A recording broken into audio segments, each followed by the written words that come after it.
In the previous episode, we saw Zeno reveal his true form. His power is immense, as if the entire Cosmo universe was concentrated in his aura. He declares that now is the time to finish them all.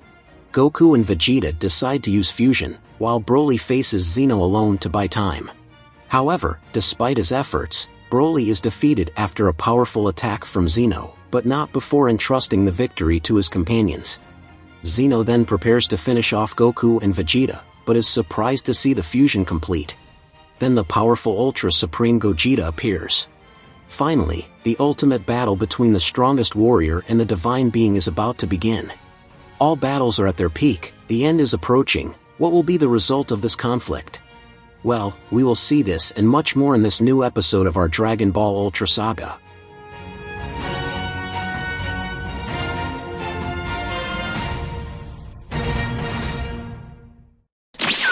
Gogeta and Zeno stare at each other. Both were ready to take each other's lives. Until finally the fight begins.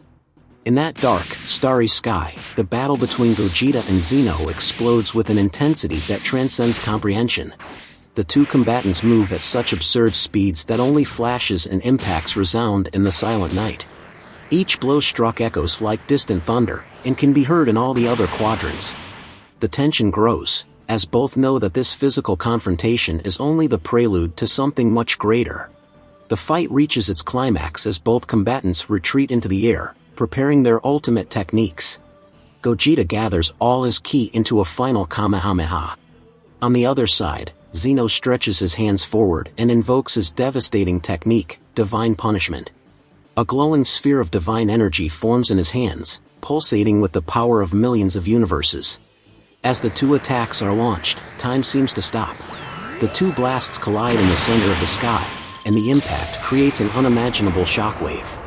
For a brief moment, the light from the explosion rivals that of a Big Bang, blotting out the brightness of the nearest stars. The energy generated distorts the space around them, creating dimensional rifts.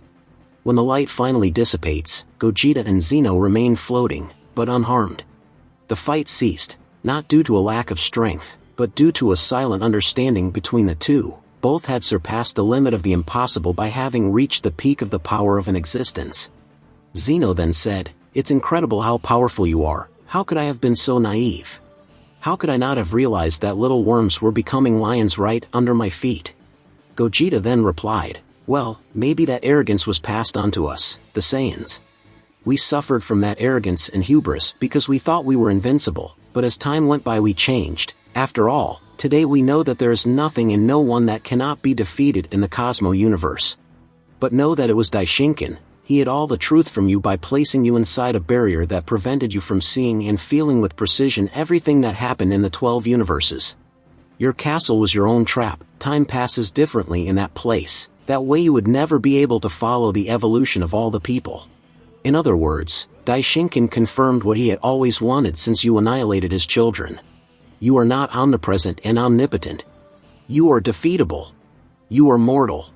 Zeno was furious with the words spoken by Gogeta.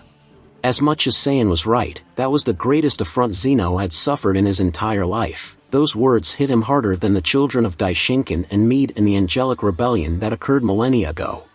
Damn you, so you discovered the truth? And what does that change? Even if you defeat me, even if you take my life, this will never end.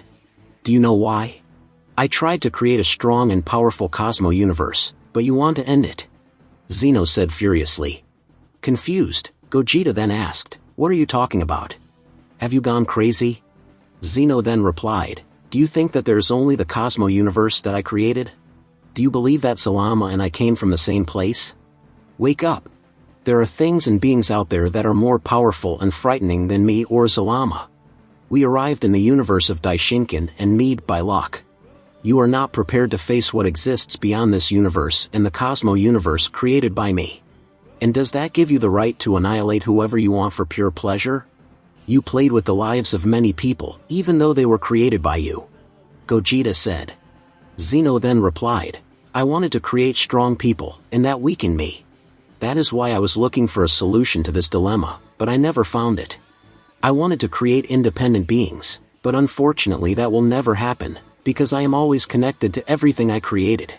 Gogeta then replied, well, there is a form of this connection that exists between everyone in the cosmos universe and you cease to exist.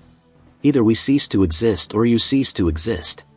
Zeno then replied, exactly. Suddenly Zeno felt even more powerful and Gogeta could feel the increase in so much energy. Gogeta then said, it seems that Daishinkan and me did it. They defeated the other Zeno, despite no longer feeling the divine ki of Daishinkan's wife. And I believe that Felker and the gods of destruction also defeated the guards. Everyone seems to be fine. In other words, now I am more powerful and the mother of all angels is gone forever. That means this is the end. You can no longer defeat me, replied Zeno with a tone of superiority. Gogeta then said, again all that arrogance, all that arrogance. The mother of all angels is not gone, she is with me. At that moment, Mead's spirit appeared in Gogeta's mind. She then explained that she did this by giving part of her power to Goku and Vegeta the moment she recovered both of their strength and unlocked their full potential. She also revealed that she knew that in order to defeat Zeno once and for all, both versions of him had to be defeated, but future Zeno had to die first, which is why Mead sacrificed herself. Now that his spirit had awakened in Gogeta's body, it was time to finish Prime Zeno once and for all. His spirit would disappear once Goku and Vegeta broke the fusion. Goku and Vegeta then thanked Mead for the trust she had placed in them.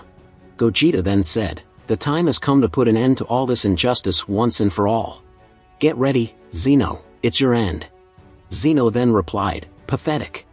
How do you intend to do that now that I'm even more powerful? Gogeta charged up all his energy, put his hands together, and exclaimed. With that, Ultra Final Kamehameha. Ultra Gogeta's energy blast was overwhelming. Zeno could feel Mead's power in that attack, and Zeno was paralyzed. He understood that nothing he could do would change the fate of that attack. It was finally the end of Zeno. Forever. What will everyone in the Cosmo universe react to? Will Daishinkan's wife never return? Who are the beings that Zeno and Zalama feared so much? Well, we'll see that in the next episode of Dragon Ball Ultra.